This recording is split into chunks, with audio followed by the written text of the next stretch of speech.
বেয়া ভাব কিছুমান আহি আছে হ'ল আমি ধৰা পৰিম কেনে গছাটো আৰু মুজে বচাও বুলি চিঞৰিবলৈ নাযায় মানুহৰ লাইভ লিখে নহয় ব্লগ পাই গলো ঐ গাড়ী উলিয়া নমস্কাৰ বন্ধু বান্ধৱীসকল কি খবৰ স্বাগতম জনাইছো অন্য এটা ভিডিঅ'লৈ আৰু আপোনালোকে চাই আছে আছামিজ কালচাৰ ইউটিউব চেনেল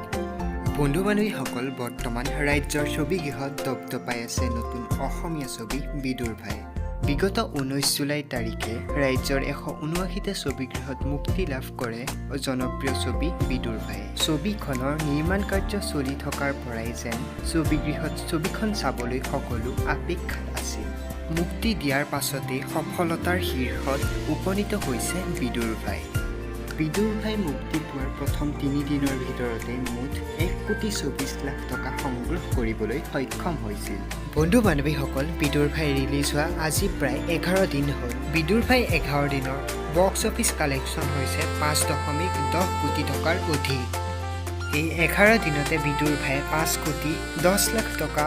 সংগ্ৰহ কৰি অসমীয়া চিনেমাত এক উল্লেখযোগ্য মাইলৰ গতি স্থাপন কৰিবলৈ সক্ষম হৈছে বন্ধু বান্ধৱীসকল আপোনালোকে কি ভাবে বিদুৰভাই শ্ৰী ৰঘুপতি বিট কৰিব পাৰিবনে আপোনালোকৰ মন্তব্য তলত কমেণ্ট বক্সত কমেণ্ট কৰিবলৈ নাপাহৰিব আপোনালোকৰ মাজৰ কোনে কোনে বিদুৰভাই চাইছে সেই বিষয়েও তলত কমেণ্ট কৰি জনাবলৈও নাপাহৰিব ভিডিঅ'টো ইমানেই আছিল যদি ভিডিঅ'টো চাই ভাল পালে লাইক কমেণ্ট শ্বেয়াৰ কৰি দিব আৰু যদি নতুনকৈ আহিছে তেনেহ'লে আমাৰ এই চেনেলটো ছাবস্ক্ৰাইব কৰি কাষতে থকা বেল আইকনটো বজাই দিব